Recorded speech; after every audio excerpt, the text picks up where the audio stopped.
하나님 말씀 보시겠습니다. 하나님 말씀은 누가복음 1장 46절부터 80절까지. 마리아가 이르되 내 영혼이 주를 찬양하며 내 마음이 하나님 내 구주를 기뻐하였음은 그의 여종의 비천함을 돌보셨음이라. 보라, 이제후로는 만세에 나를 복이 있다 일컬으리로다. 능하신 이가 큰 일을 내게 행하셨으니 그 이름이 거룩하시며 긍휼하심이 두려워하는 자에게 대하여 대대로 이르는도다.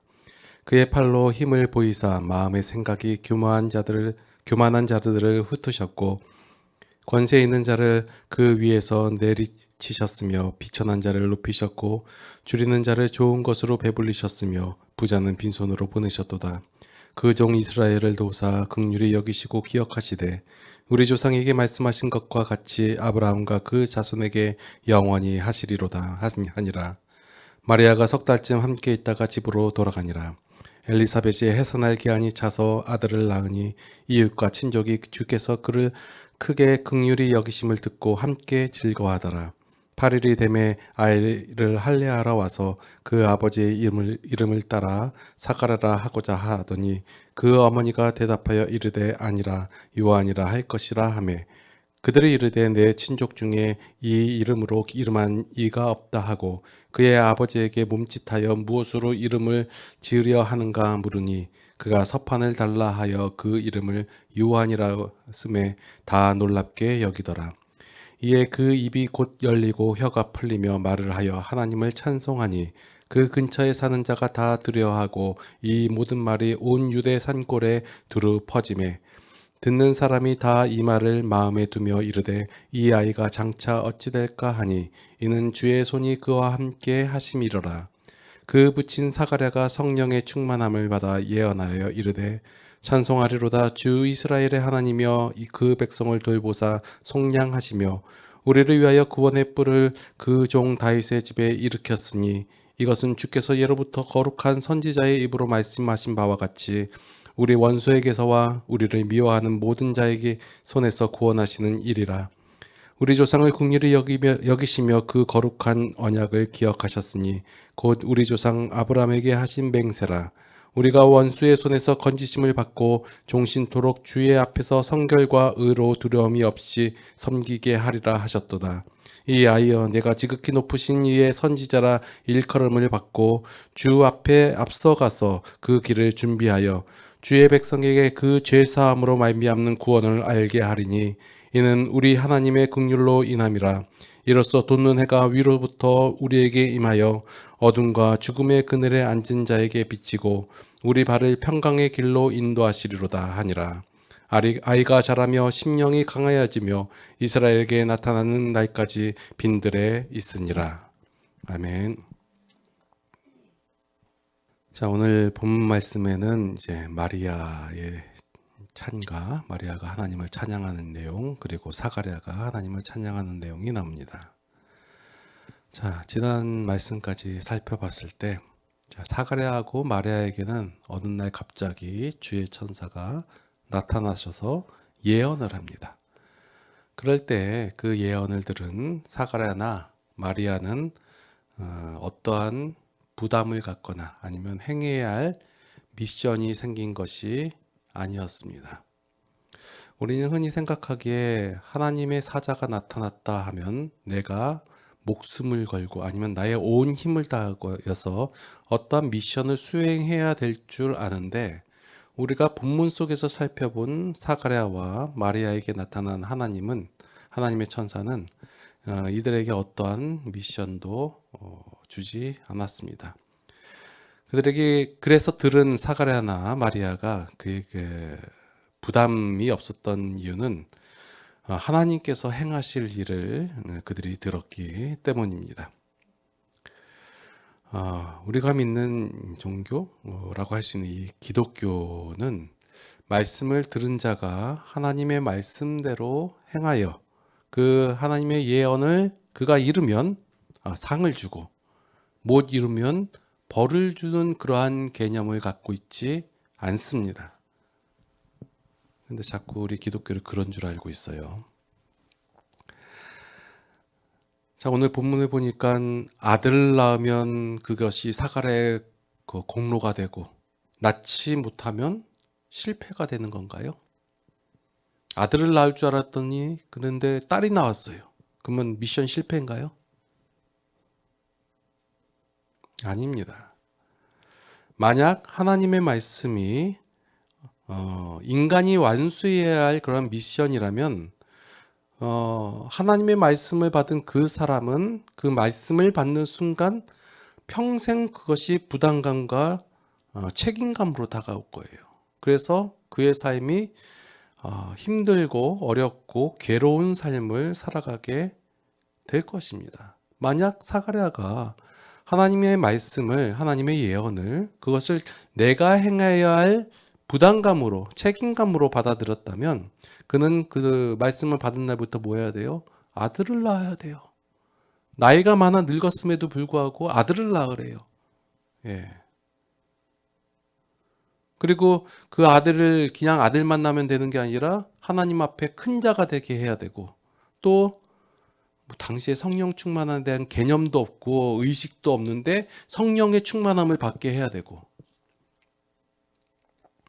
그리고 또 엘리야의 심령과 능력을 또 갖게 해야 된다. 할 수 있는 일입니까? 없는 일이에요. 부담감이고 이거를 내가 행해야 할 미션이고 비전이라고 생각한다면 도무지 할 수가 없는 내용들이에요. 또한 마리아 또한 하나님 주의 천사로부터 말씀을 계시를 들었을 때 마리아가 이것이 내가 행해야 할 미션이고 완수해야 할 임무라고 생각했다면 마리아가 낳은 아기가 큰 자가 되어야 되고, 또한 게다가 하나님의 아들이라고 일컬음을 얻어야 돼요. 또 왕으로 다스리게 해야 된다고 했고, 할 수 있는 일입니까? 없는 일이에요. 당시에 사람들은 어떤 성령에 대한 개념도 없었고 성령을 알 수도 없는 그런 상황이었는데 성령의 충만함을 받아야 된다는, 그럼 어떻게 성령을 충만을 받는지도 모르는 자들에게, 그러한 용어도 없고 개념도 없는 자들에게 성령 충만하라. 예. 그런데 그들이 성령의 충만함을 받았다고 해요. 사가랴가 성령의 충만을 받아 하나님을 찬양하는 내용이 나오고,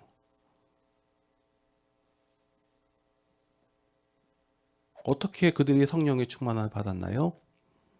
하나님께서 성령을 보내주셨고 하나님께서 성령이 충만하게 임하도록 만들어 주셨기 때문에 그들이 성령 충만한 거예요. 자꾸 우리는 잘못 생각하고 있는 것이 내가 성령 충만함을 받아야겠다 해가지고 하나님께 요구해서 얻는 것이 아니라 하나님께서 하나님의 사역 가운데 하나님의 성령의 충만함을 입도록 임하도록 만들어 주셨다라는 거예요. 내가 일해서 내가 요구해서 행한 것이 아니라 하나님께서 일하심의 결과로서 나타난 것. 그래서 기독교는 하나님께서 일하시는 종교다라는 거예요. 그러면 하나님께서 일하실 일을 하나님이 그냥 일하시고 행하시고 결과 만들어내면 됐지. 왜 하나님의 사역을 미리 이렇게 알려줄까요? 말씀을 듣는 사람들도 내가 뭘 할까요? 들어보는데 자기가 할 게 하나도 없어요.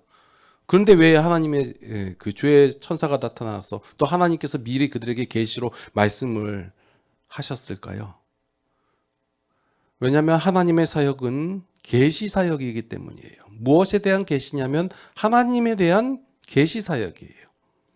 그래서 이 계시 사역의 일을 통하여 하나님을 알려주시는 그러한 사역이기 때문에 하나님께서는 어떻게 역사를 하시냐면 일부러 불가능한 사건에 이것을 할 수 없을 것 같은 사람들로 하여금 사람들이 생각하지 못한 불가능한 방법으로서 이 일을 성취하신다라는 거예요.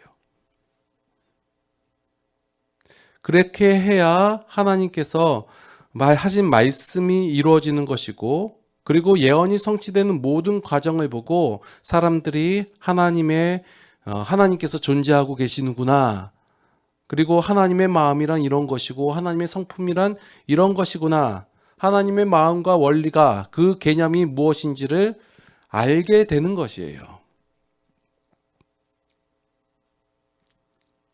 그로 말미암아서 사람들이 하나님께서 말씀하시고 권고하신 대로 행동을 해서 하나님과 함께 그 하나님께서 주신 복을, 은혜를 누리며 살게 된다라는 거예요.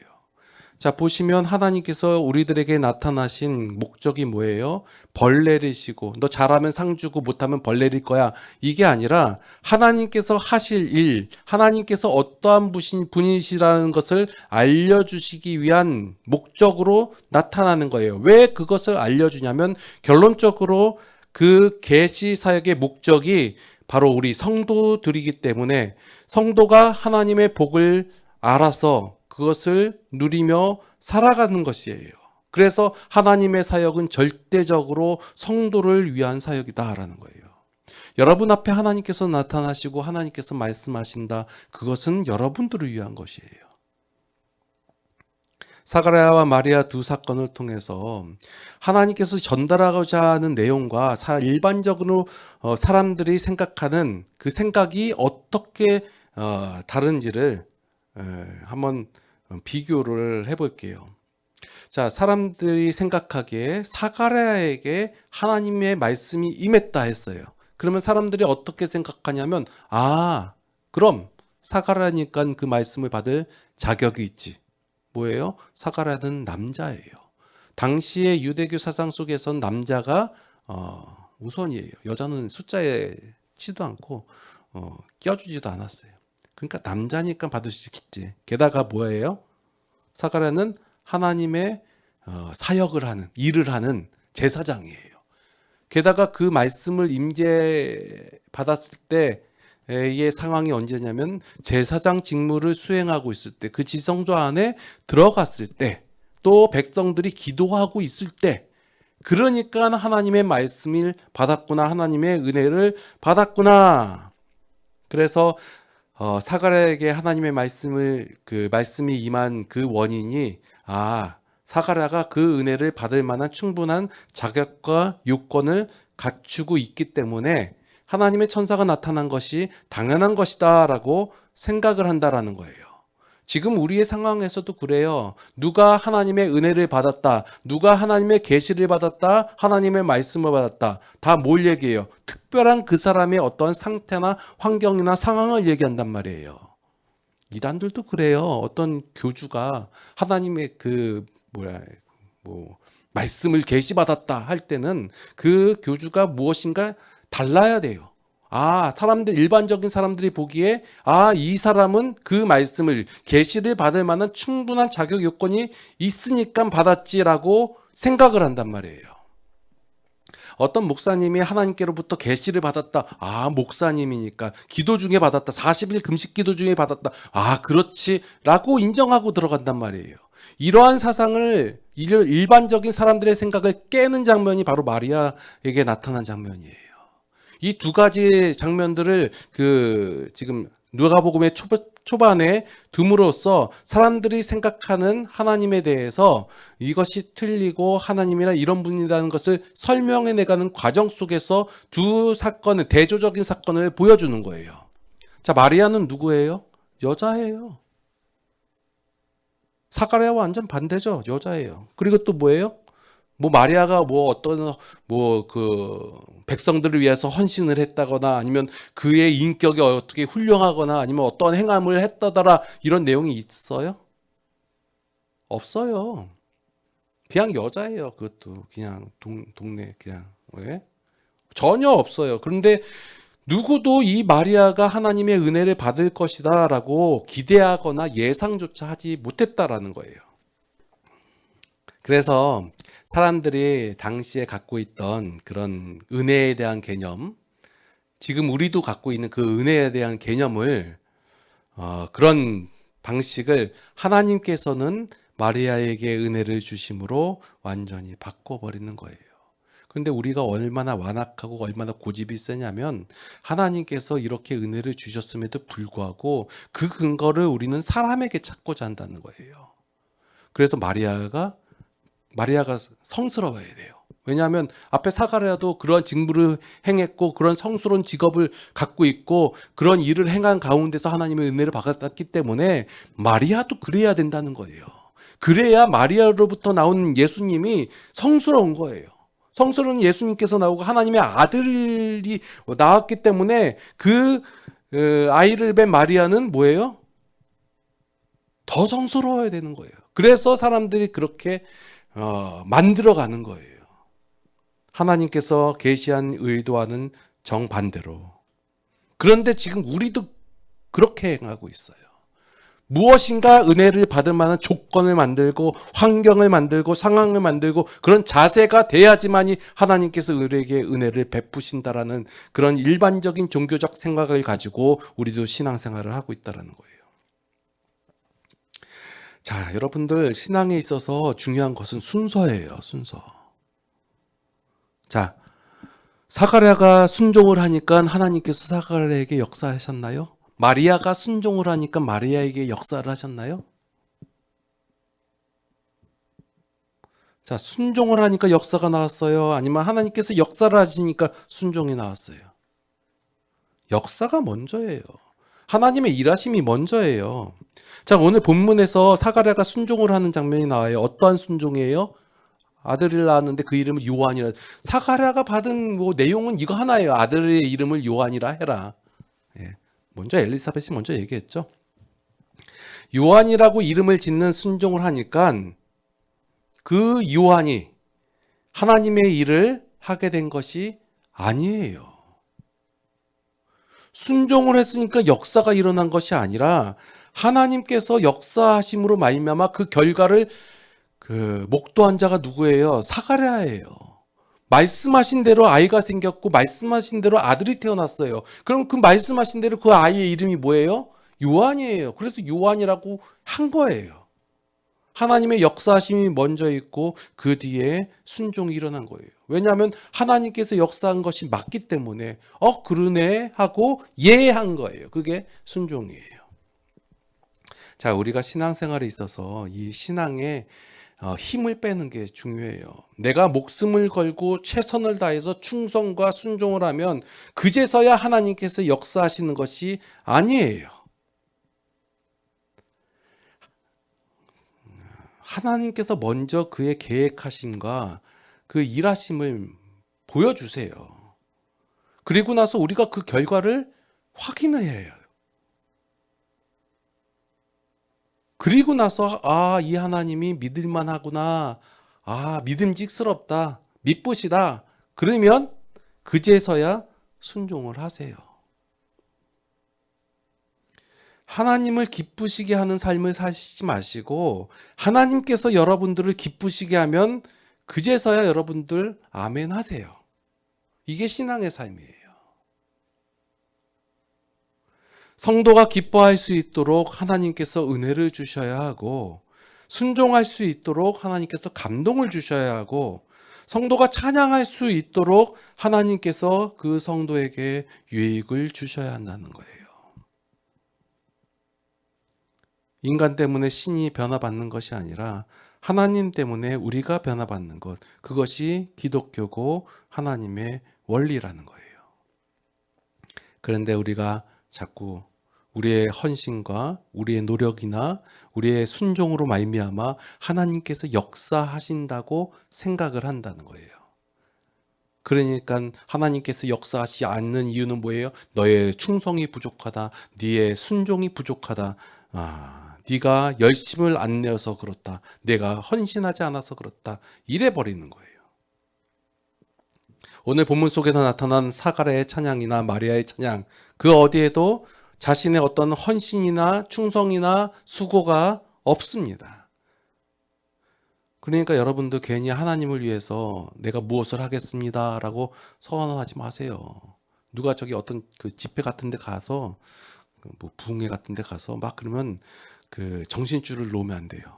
꽉 잡고 뭔가 헌신하고 싶어. 하나님께 이렇게 하고 싶어. 그러지 마세요.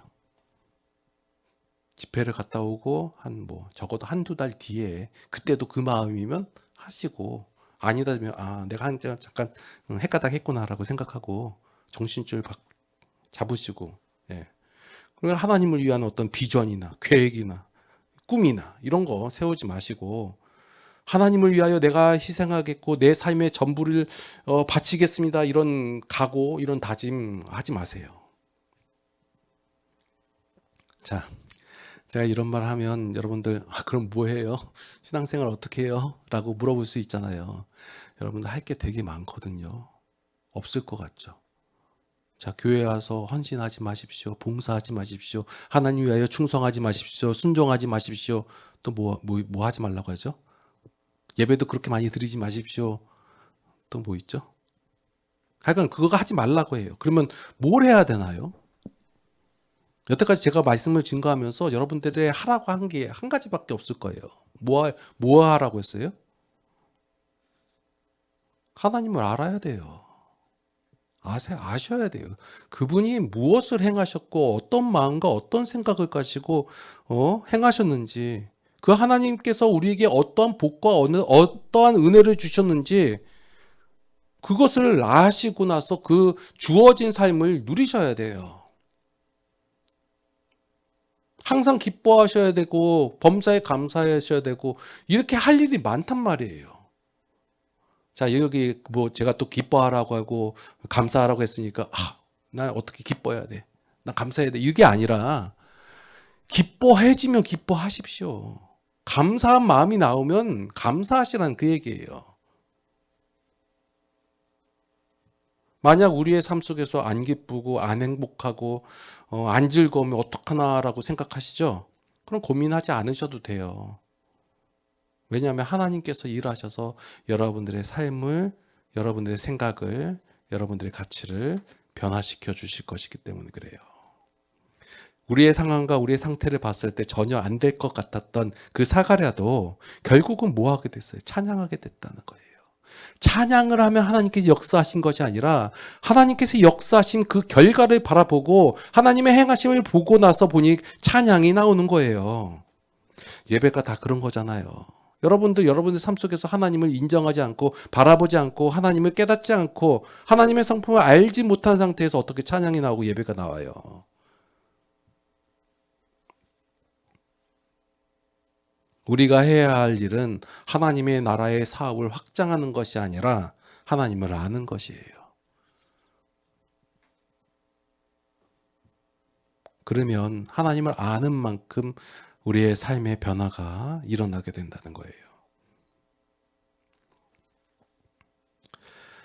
자신의 몸 상태를 봤을 땐 도무지 될 수 없었던 같았던 그런 사가랴도 찬양을 하게 됐고 마리아도 찬양을 하게 됐어요. 마리아에게 일어난 일은 마리아에게 솔직히 말해서 복이 아니에요. 불행이에요. 처녀가 잉태를 했어요. 죽을 상이에요. 죽을 일이에요.